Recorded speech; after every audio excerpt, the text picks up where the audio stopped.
Default text, this hearing centers on a pattern, not a single mistake. Not a moment of poor judgment, but a repeated inability to respect boundaries. The defendant stands before the court having already pled guilty to multiple felony counts, including menacing by stalking and repeated violations of protection orders. These were not technical violations. They involved tracking devices, repeated confrontations, property damage, and persistent contact despite clear court orders to stop. From the outset, the judge makes one thing clear. This case is not about entitlement to explanations, closure, or control. It is about whether a grown adult understands that no is final and that court orders exist to protect people, not inconvenience defendants. The court must now decide whether supervision can work for someone who repeatedly minimizes their behavior, shifts responsibility, and appears more focused on leaving restrictions behind than addressing the conduct that caused them. If she doesn't want to give it to you, what makes you think you're entitled to it? That's your problem. You think you're entitled to what you want, when you want it, how you want it. If she tells you to blow off today, then that's the end of it, right? Yes.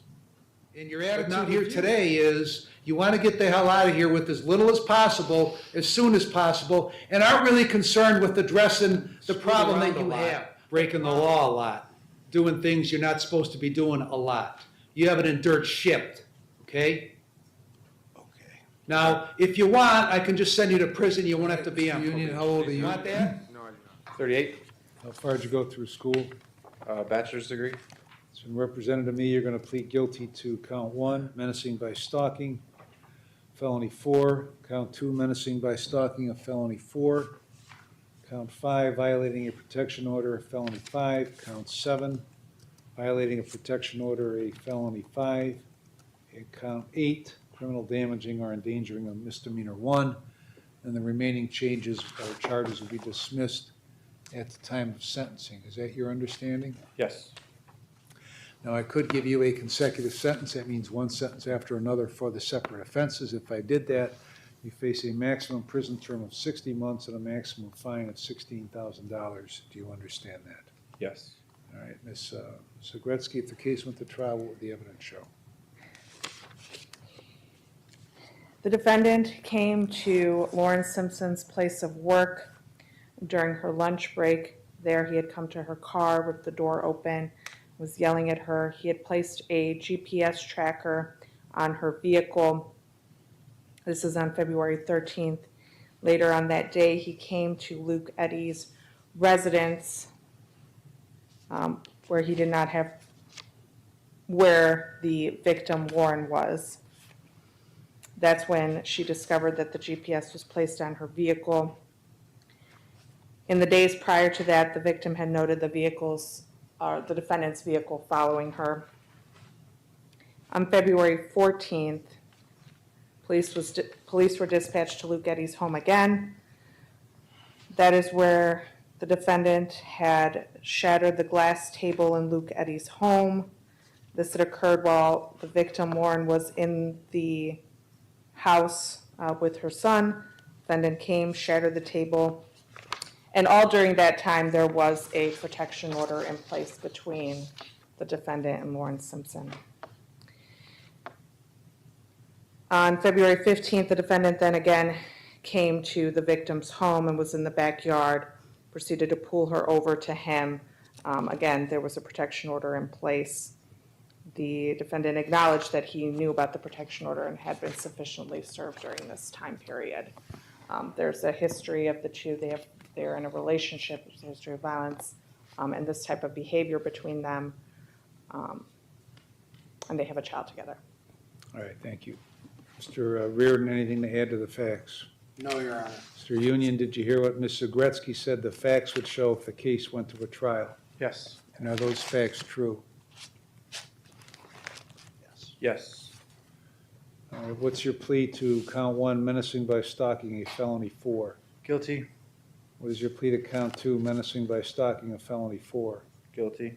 What is your plea to count 5, violating a protection order, a felony 5? Guilty. What is your plea to count 7, violating a protection order, a felony 5? Guilty. What is your plea to count 8, criminal damaging or endangering a misdemeanor 1? Guilty. And the maximum penalty, find it to be knowing, intelligent, and voluntary, will accept his plea of guilty and find him guilty of count 1, menacing by stalking, a felony 4, Count 2, menacing by stalking, a felony 4. Count 5, violating a protection order, a felony 5. Count 7, violating a protection order, a felony 5. And count 8, criminal damaging or endangering a misdemeanor 1. I'm going to refer this for a pre-sentence report, a psychological evaluation, and a victim impact statement. Sentencing will be October 16 at 1 p.m.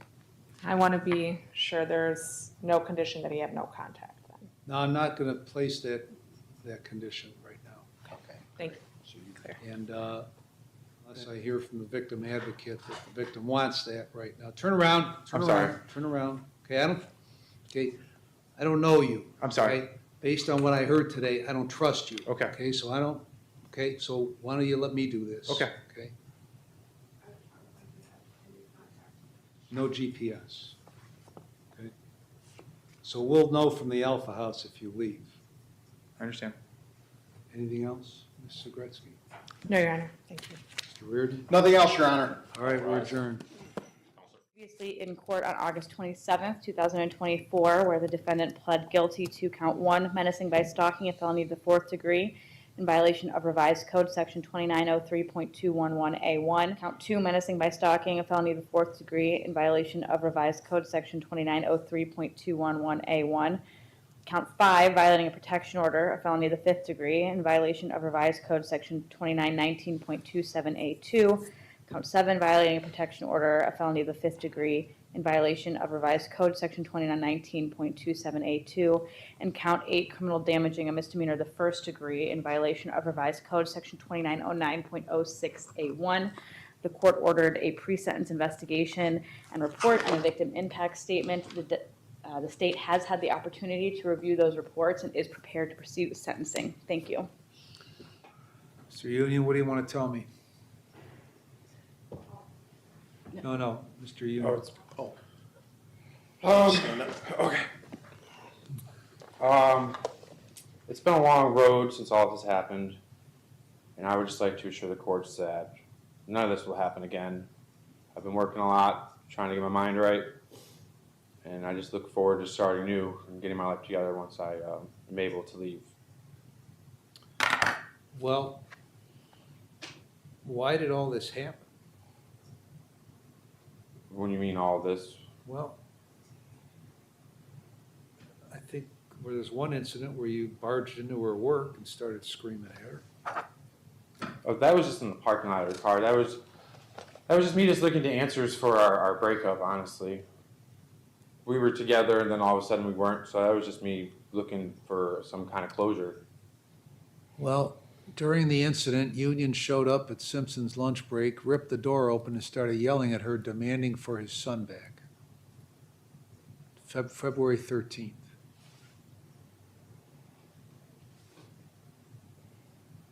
That kind of indicates to me you went into the place of work, found where she was. There was the door of her car. No? It was just in the parking It lot. was the door of her car. Bad report then.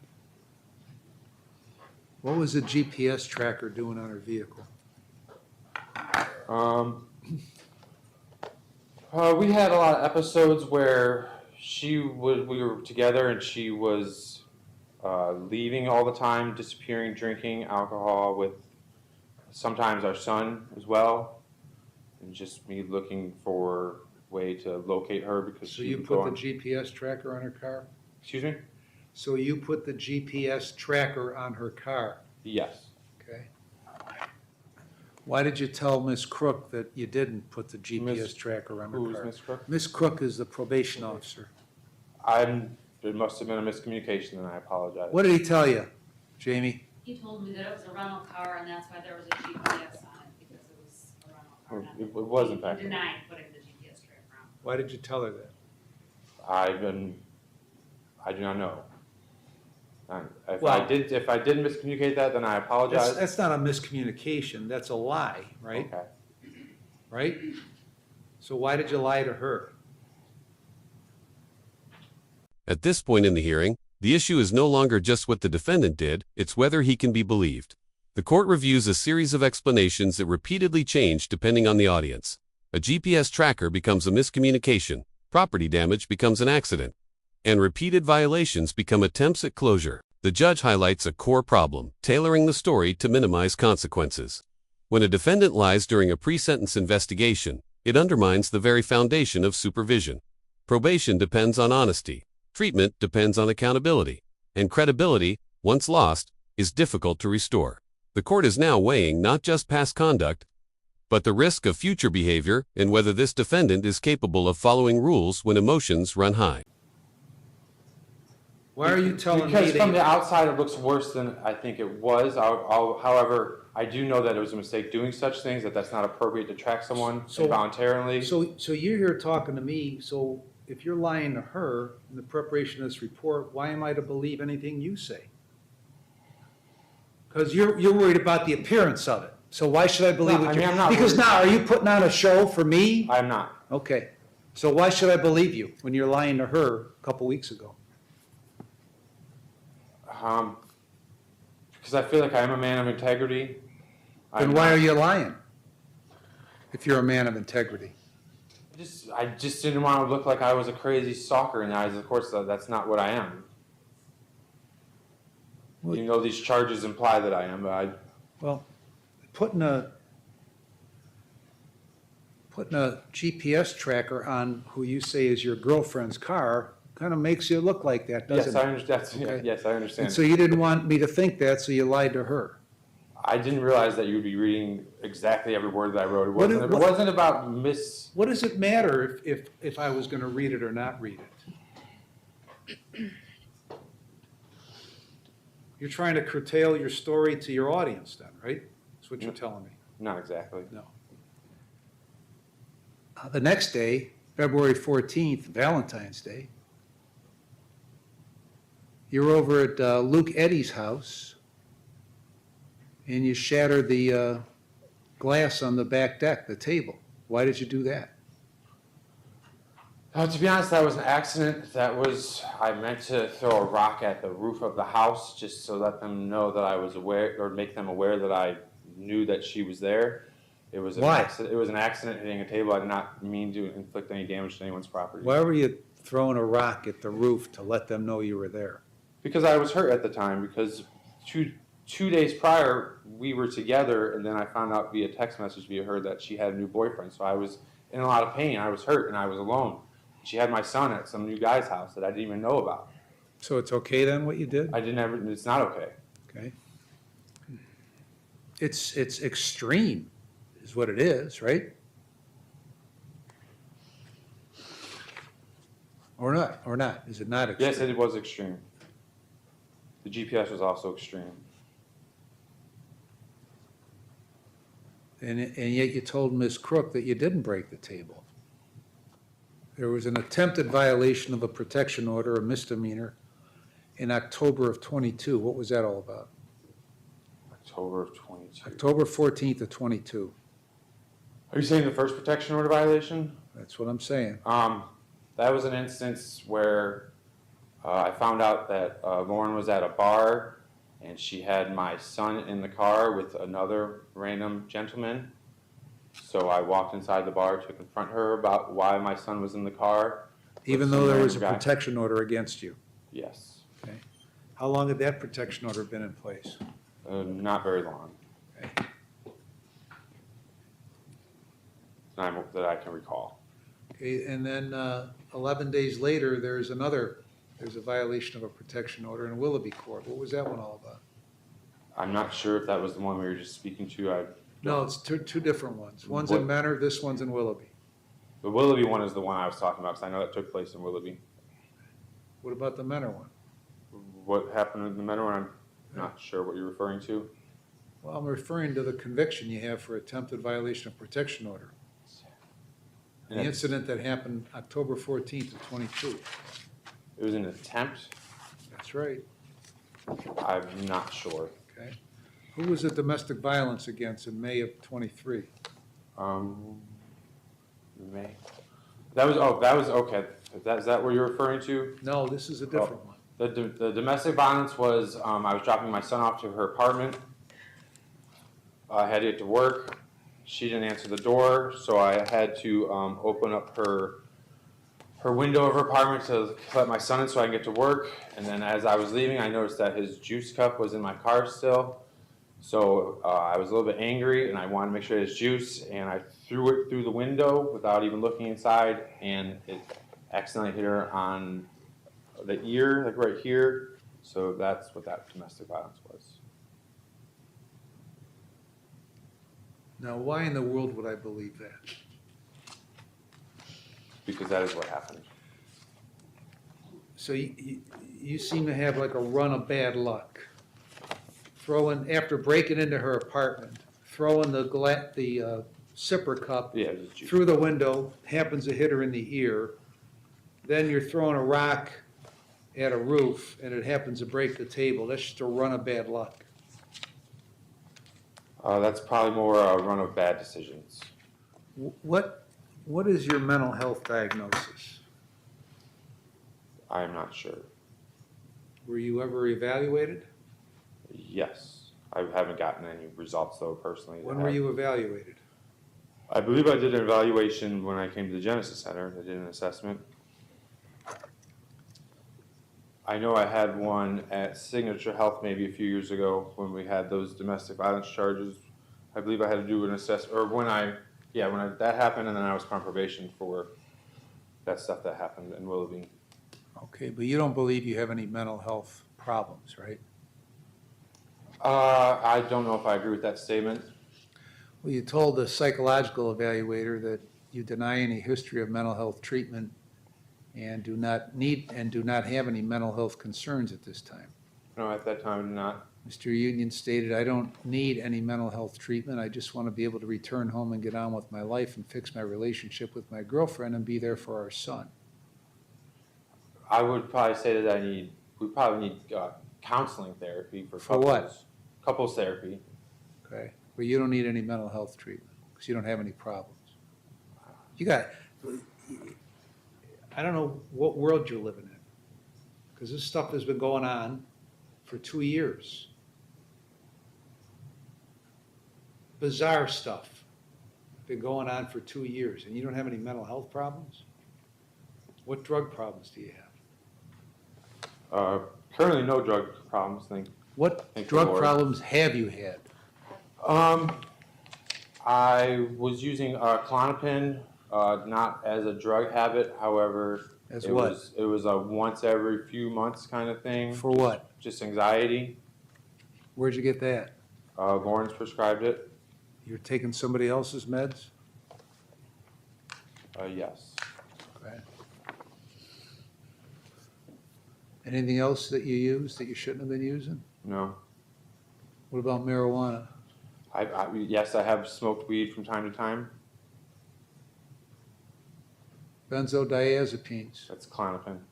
Okay.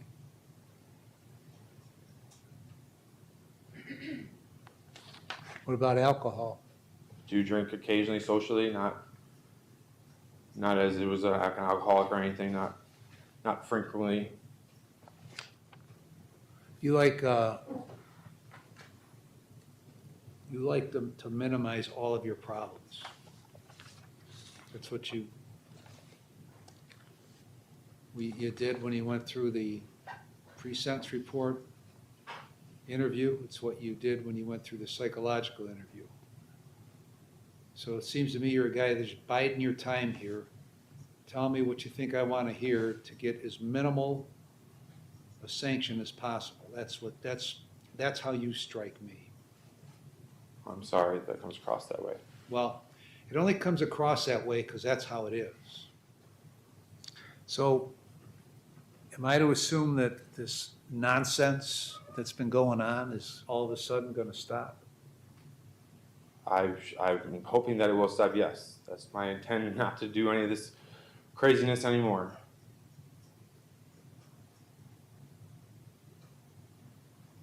Well, I would hope that would be your intention. Yes, it is. Okay, but this is your actions are very concerning to me. I mean, one of these incidents, she's taking the trash out and hears footsteps and it's you coming toward her. And then you grab her by the arm. What was that all about? I'm not sure what you're referring to. Well, I'm referring to the time that she was taking out the garbage, turned around, and you were coming at her. And then eventually caught her and grabbed her arm. So what was that all about? I don't recall what the instance was, but I'm sure it was just me looking for answers to why we were together a few days prior, then What? all of a sudden there was a protection order. Well, you just don't go up to the drugstore and get a protection order. You gotta go through a process to prove certain facts before a protection order gets issued, okay? So you're just kinda like an innocent bystander and she's out to get you for whatever reason, is what you're kinda telling me. I can't speak on to the reasons the protection orders were filed or the thoughts that she had while filing them. Now, didn't this have something to do with her breaking up with you or some nonsense like that? What do you mean by that? It had to do with her using a protection order as a way to break up with me. Why was she breaking up with you? And if she was breaking up with you, why didn't you respect that decision and stop pestering her? I was just looking for some closure to why. Okay, I well, was. what makes you think you're entitled to that closure? I guess I was. If she doesn't want to give it to you, what makes you think you're entitled to it? That's your problem. You think you're entitled to what you want, when you want it, how you want it. That's your problem. If she tells you to blow off today, then that's the end of it, right? Yes. But not with you. That's my concern about you. Sit down. Sarana. Your Honor, it's my understanding that Ms. Simpson would like to make a statement to the court prior to the state making their recommendation. What do you want to tell me? I'd just like to comment on how quickly this turned into a dumpster fire. I think he's terrified of the consequences that are coming his way potentially, and I. Oh, he should be. Yes, and I also agree with you that he is downsizing this regarding, downplaying this regarding of some of those shaded comments. I'm very proud of him. I am entitled to some help with my child, as he is a father, and he was a loving one, and he has been a great one until he started having some drug and alcohol problems. And we both kind of cyclically had some of those problems together. I am not faultless in this. I did not do some of those extreme things, or any of those extreme things, but I didn't exactly not provoke some of the situation as well. I'm proud of him, and I think he is a man of integrity. He's going to do well in society given the opportunity. Okay, thank you. Sarana? Thank you, Your Honor. Just to touch on a couple of things that were spoken about with the defendant here. In addition to the tracker and the showing up at boyfriend's houses and all just taking out the trash, there was a pattern of incessant phone calling as well that, I mean, in certain days went up to 379 calls in one day, 231 calls in one day, 199 calls How in do you one day. physically do that? 130 calls, 155 calls. These are all within January and February, so leading up to these offenses. So I do think that there is a significant mental health component to that. The state did agree as part of the plea to recommend community control sanctions, and the defendant has not violated his bond since he has been in treatment. So the state is going to continue to recommend community control sanctions. However, even the most recent bond violation for the OVI in July involved the defendant at 2 a.m. crashing his vehicle, drunk, looking for Ms. Simpson with their 4-year-old son in the car. I think that shows as recently as July that there is not only an issue with alcohol and substances, but an issue still with this relationship with Ms. Simpson. And so the state is going to ask that you adopt the recommendation of the probation department. I would also specifically ask for mental health treatment outside of just the drug treatment and the IOPs, and outside of couples counseling, like actual mental health treatment, because whether or not the defendant wants to state that that's a problem, I think it's clear from the fact that that is something that has contributed to all of this behavior. Thank you. Why were you riding around with your son under the influence at 2 in the morning? We had an argument earlier that day, and I didn't hear from her for 6, 7, 8 hours. Jesus. How old are you? 38 years old. Okay. This having an argument with your girlfriend and getting mad about it and driving around looking for her, you know, it's probably more appropriate for like a 16-year-old than a 38-year-old. Yes. Okay. Are you stuck? When we get in arguments, usually when she disappears like this, she goes to the bar, and I was worried about her getting intoxicated at a bar. So what did you do? Check different bars? Yes, she has a few local bars that she hangs out at. All right, I've reviewed the pre-sentence report and the drug and alcohol evaluation. I've considered what everybody has said here today. I'm going to place you on community control for 5 years. You're going to serve 47 days in the jail with credit for 47. You're going to remain at the Alpha House sober living facility for a minimum of a total of 6 months. Continue your aftercare, or if you haven't started the aftercare, you're going to start the aftercare, complete it, and follow all recommendations. You're to have no drugs or alcohol, and you'll be screened. You're going to get a mental health evaluation, a new one. You're going to follow all the recommendations.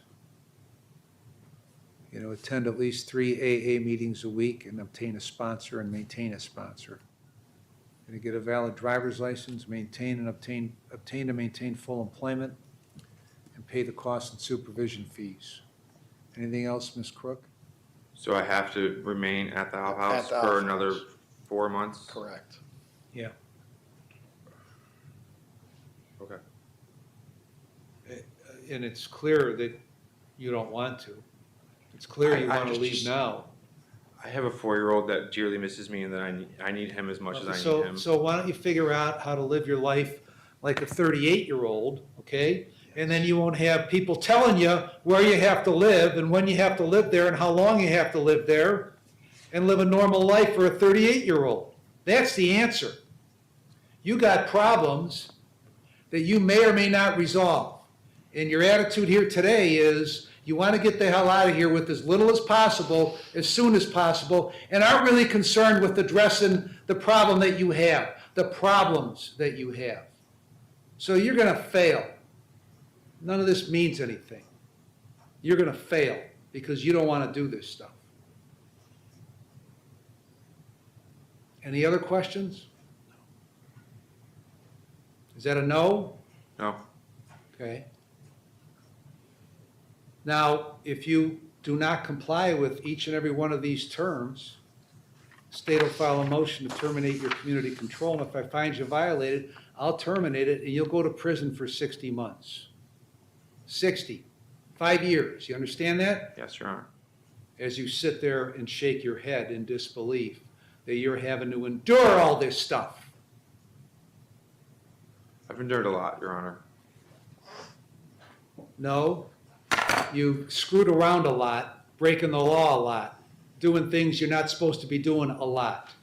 After reviewing the pre-sentence report, psychological evaluation, and testimony from all parties, the court imposes community control with strict conditions, not as a reward, but as a final opportunity. The sentence includes jail time already served, long-term supervision, mandatory mental health treatment, substance abuse restrictions, and residency requirements designed to limit risk and protect the victim. The judge delivers a blunt warning.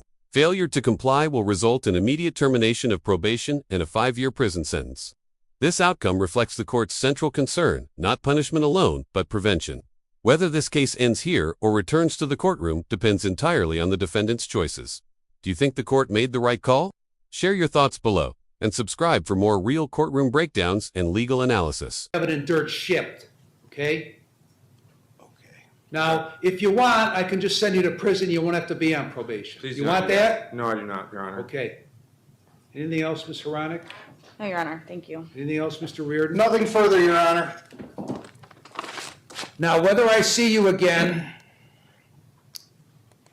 Mr. Union, is completely up to you. You don't want to see me again? Do what you're supposed to do and live like an adult.